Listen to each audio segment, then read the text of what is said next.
Good morning, students. Again, I am Leonardo standing before you with the continuation of the last class. Last class, we were dealing with the first lesson in history: what, where, how, and when. So I hope you have studied the question answers which I have sent for you. And if you have the textbook before you, you can just open the textbook, but listen to me when I say to mark important points enough to look at the textbook. So last class we learned what is history, what is the importance of learning history, how can we learn something from the past or what happened long ago, we can study from the history. All those things we learned last class. Now, we have to find out from the outline map of India. It is there on your textbook, outline map of India.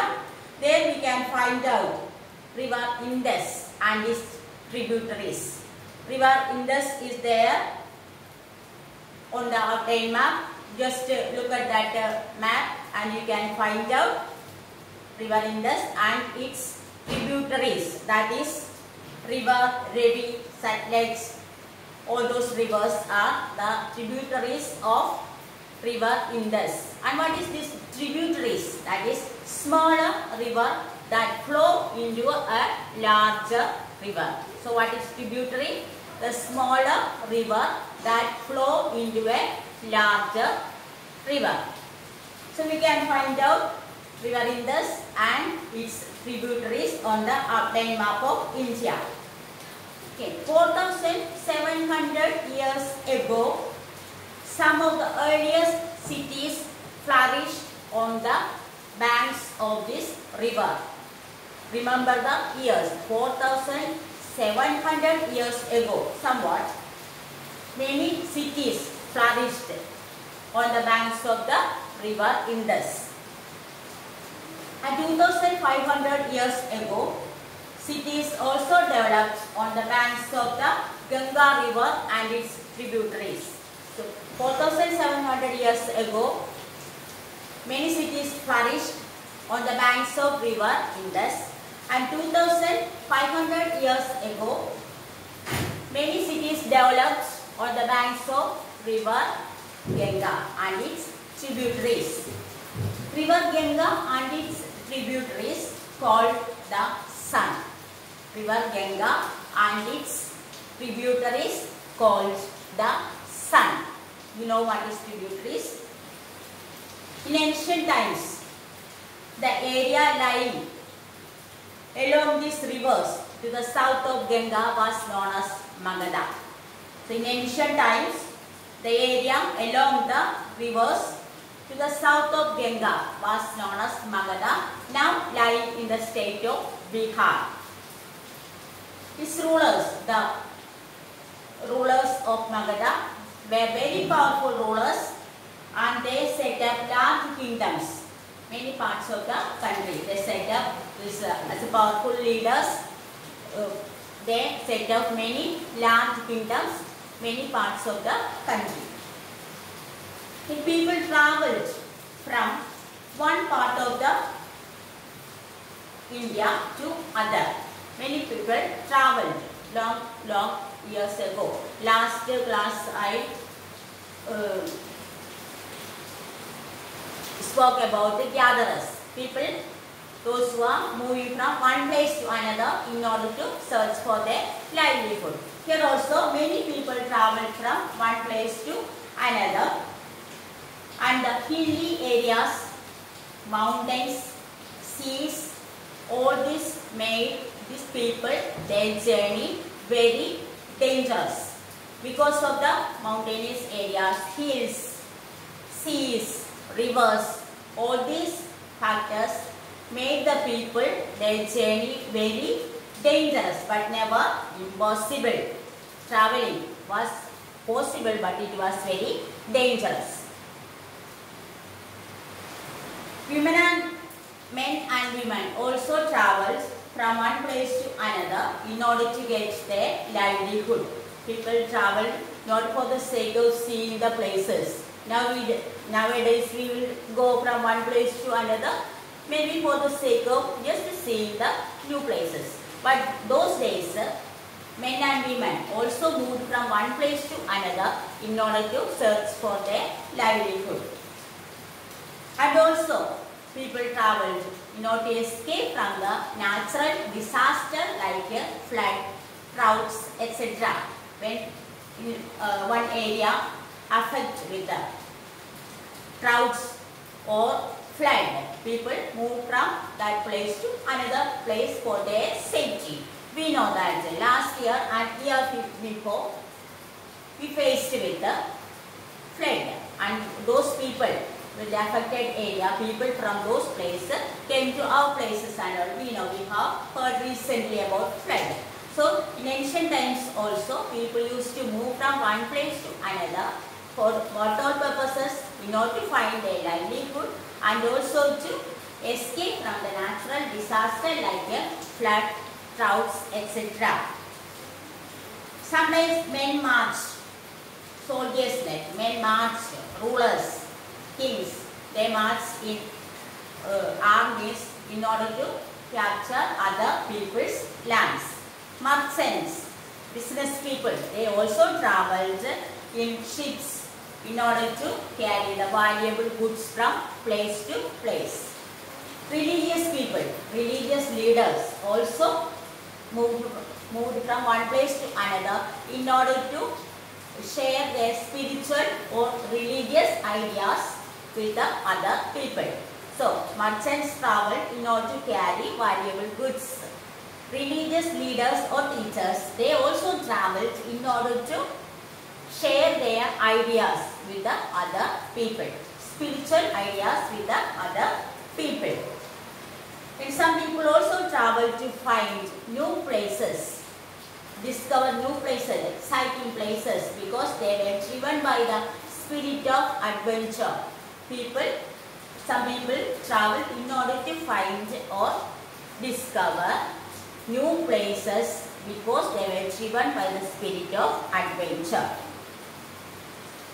All this led to the sharing of new ideas among the people. Because why do these people travel? Because they travel for many different purposes, but all this led to the sharing of new ideas. Even nowadays people travel from place to place. These movements of people also enriched our cultural traditions, because of foreigners. We know foreigners come from foreign countries to our country, we go to other countries. All this led to the development of cultural traditions. Like they, because of their new ideas, composing music or cooking, the way they cook, all these ideas we get from because of traveling from one place to another. Can we how to come across when we say our pledge in English, we say India is our country. In Malayalam, when we say pledge, we use it instead of India, we use Bharat. So how this name India and Bharat, two words we use for our country. The words we use our country, India and Bharat, comes from India. The word India comes from Indus. The word Indus. From that word only the name India came for our country. And Bharat. Bharat also used for the group of people who lived in the northwest of India. They used to use instead of India, they only gave this name Bharat. So India and Bharat, both words came this way. That means India from Indus, and Bharat, the people, those who lived in the northwest, they used to use this word only for India. Finding out the past. There are several ways to find out about the past. One is to search for books. That last class I said, when we have to know something about the past, we have to depend on history. So, to find out about what happened in the past, we have to search for some type of books, and also not only simply searching and finding out, we have to read the books in order to find out about the past.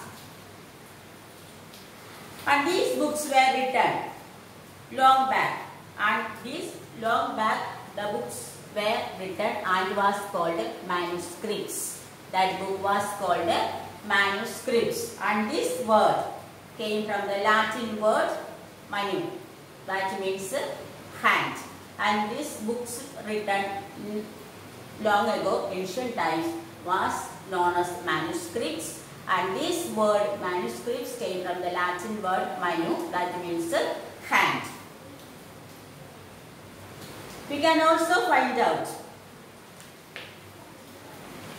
that this inscription, this manuscripts, that was also used on a palm tree, that was written on the palm tree. You know the tree, palm tree, like coconut tree, one tree named palm tree. On the palm tree also this manuscripts was written, otherwise on the bark of other trees.